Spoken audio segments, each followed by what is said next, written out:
comam do fruto de nenhuma árvore do jardim? A mulher respondeu à serpente: do fruto das árvores do jardim podemos comer, mas do fruto da árvore que está no meio do jardim, Deus disse: vocês não devem comer dele, nem tocar nele, para que não venham a morrer.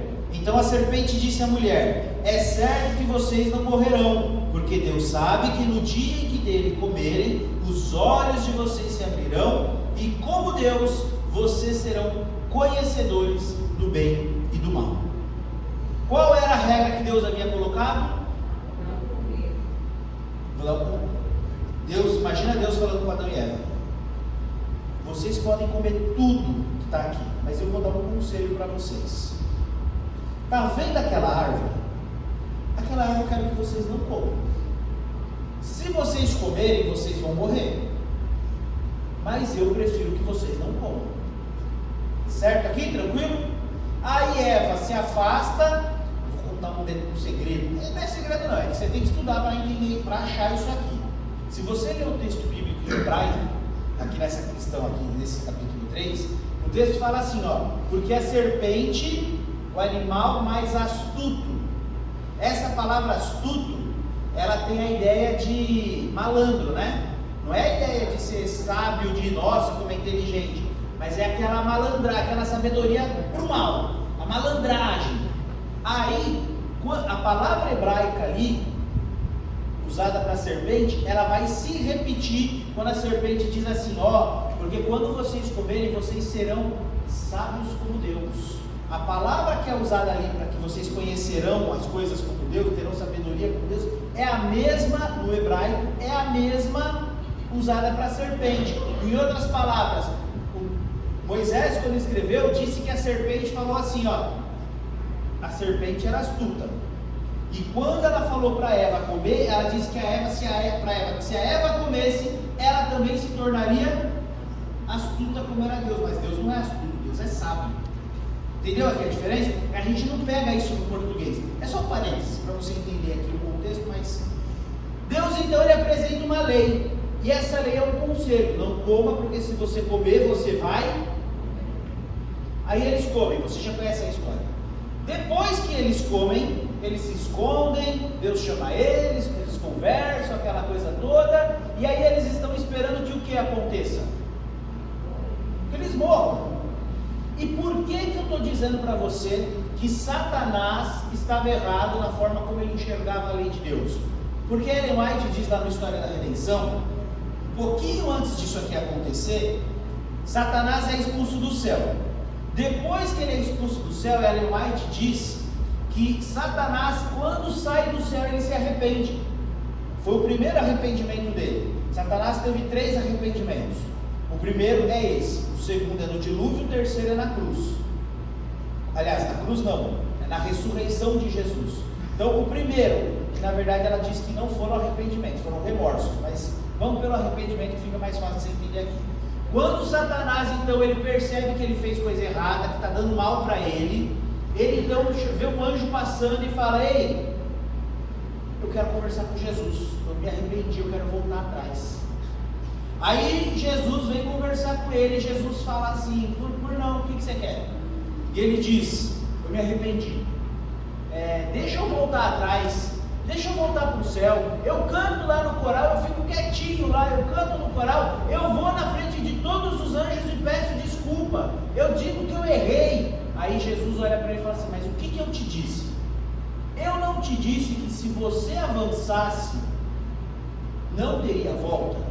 Eu te dei chance para você ir.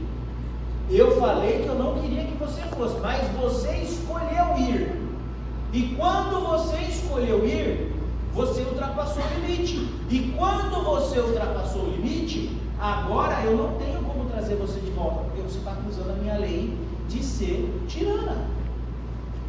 E se eu fizer isso, eu vou estar dizendo para todo o universo que se quem quiser se rebelar, se rebela, que depois a gente passa a mão na cabeça.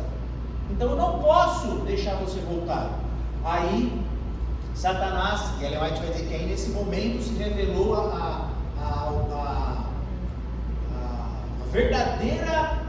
verdadeira motivação do arrependimento de Satanás. Então ele olha para Deus e fala para Jesus: eu não posso voltar, então você vai ver o que eu vou fazer. Aí ele vem para a terra. E quando ele vem para a terra, ele atinge o homem e a mulher. E aí ele fica pensando: agora eu quero ver o que ele vai fazer. Porque se ele realmente é um tirano, ele vai matar. Ele vai matar Adão e Eva, porque ele é um tirano. E ele vai matar, porque ele não me deixou voltar.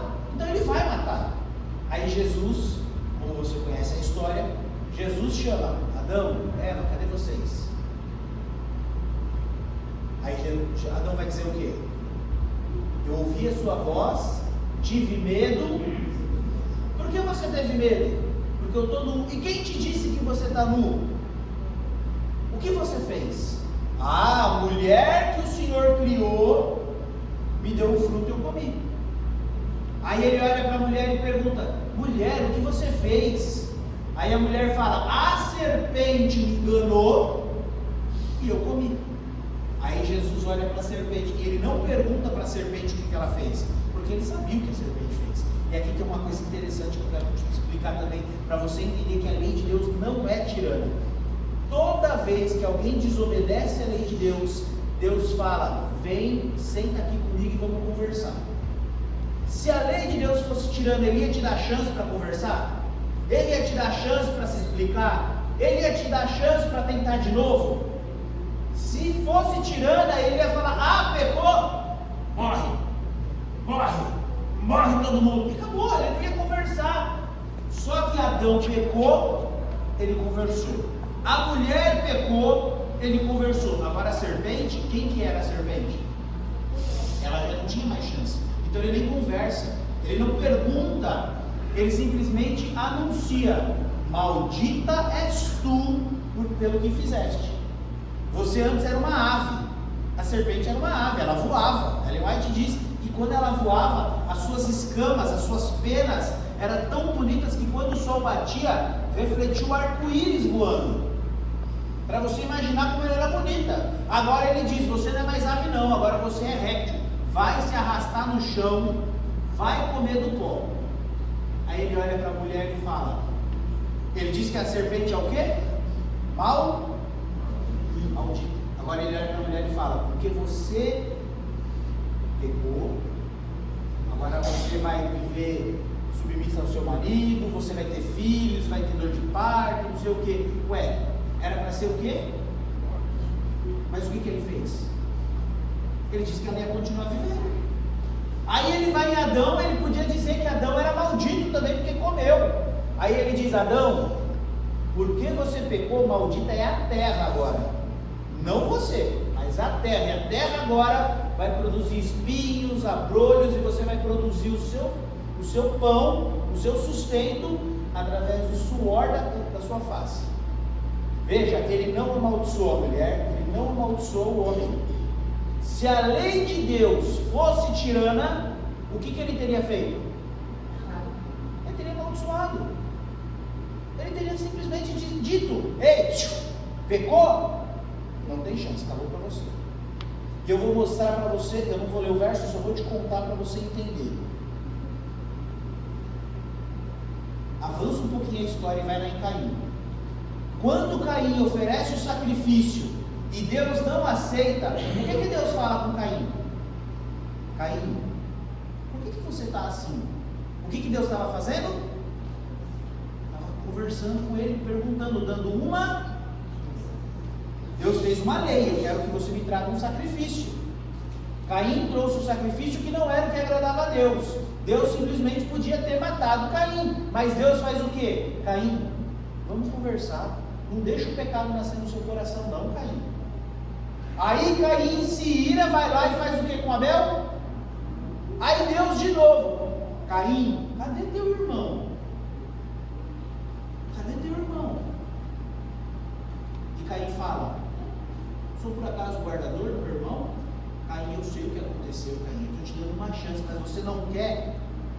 Você não quer. Eu estou te dando chance, você não quer. Então Caim, maldito é você. Põe uma marca em Caim e manda Caim para o mundo. A história você conhece. Você percebe que se a lei de Deus fosse algo tirano, fosse algo normativo para padronizar, Ele não chamaria a gente para conversar? Mas toda vez que eu e você pecamos, Deus vem e chama, vem conversa comigo. O mundo espiritual funciona assim. Deus quer te dar uma chance, Ele não quer te destruir. Deus, Ele está muito mais interessado em te salvar do que te condenar. Mas se você não seguir o manual, você vai ligar o projetor do 220, o que vai acontecer? Vai queimar. Ou você acha que a pessoa que criou o projetor e escreveu o manual, ele está interessado que você queime o projetor? Você queima o projetor, você vai falar que o projetor não presta. Ele quer que o projetor funcione e funcione a maior quantidade de tempo possível. Mas você escolhe fazer as coisas do jeito que você quer e não do jeito que ele orientou. Aí estraga.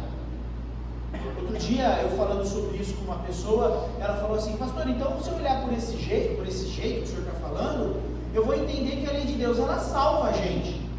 Não, a lei de Deus não salva ninguém. Se você não quiser seguir a lei de Deus, você ainda consegue viver. O problema é que se você quiser viver melhor, a lei de Deus te ajuda.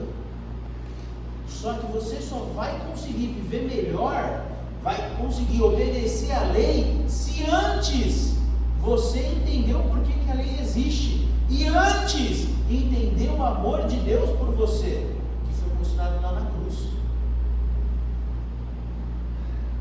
Eu não sei como você estava até antes de começar esse culto olhando para Deus e para a lei de Deus. Talvez você, jovem, estava lá na sua casa pensando: a igreja tem muita regra, Deus tem muita regra, eu não gosto disso, eu não quero viver assim, eu não quero ter que ser, o sábado é só não pode. Se olhar na Bíblia, é só um não pode, o resto é um monte de pode do sábado. É só um não pode, é não trabalharás. Aí você vai em Isaías 58, tem um monte de pode no sábado. Aí você olha para a lei de Deus achando que Deus é tirano, ou achando que a lei de Deus é um costume que um dia vai deixar de existir. A lei de Deus é um conselho de um pai que faz de tudo para salvar seu filho, para que mantenha o seu filho salvo. É um pai que diz assim para o filho diabético: filho, a gente já descobriu que você tem diabetes, eu já dei a insulina para você, agora por favor não coma açúcar, filho. Ele não está dizendo não coma açúcar porque ele é chato e não quer o filho feliz, mas ele quer que o filho obedeça e não coma açúcar para o filho não voltar para o estado que ele estava antes de tomar a insulina. A lei de Deus não é para te salvar, mas é para te proteger desse mundo de pecado. A lei de Deus não é para cercar você das suas liberdades. A lei de Deus não é para tirar de você o brilho pela vida. A lei de Deus é um pai de amor dizendo: eu tirei o mundo de pecado do seu coração e eu não quero mais que o mundo de pecado machuque você. Então viva segundo a minha vontade, que eu te protejo. Eu e você temos dois caminhos a escolher, duas decisões, e só uma delas é que pode nos dar vida. Ou você vive desafiando a lei de Deus, e isso vai trazer para você juízo, ou você decide viver segundo a lei de Deus, trazendo para você proteção, porque você foi salvo pelo sangue de Jesus. Qual é a decisão que você vai tomar? Qual é o caminho que você vai escolher? Quero dizer uma coisa para você. Há um tempo atrás, eu tomei uma decisão na minha vida. Eu tinha 13 anos, eu tinha o cabelo aqui assim, eu usava brinco. E uma tia minha me chamou para ir para a igreja e falou assim: Vi, vem passar o ano novo na minha casa, meus pais vão ter que trabalhar à noite. Na noite do ano novo. Vem passar o ano novo na minha casa. Ah, tá bom, tia, vou. Só que a gente vai para a igreja primeiro. Antes da ceia, era uma quarta-feira, 31 de dezembro de 2003.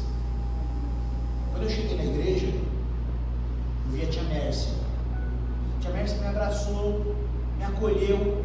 julgou.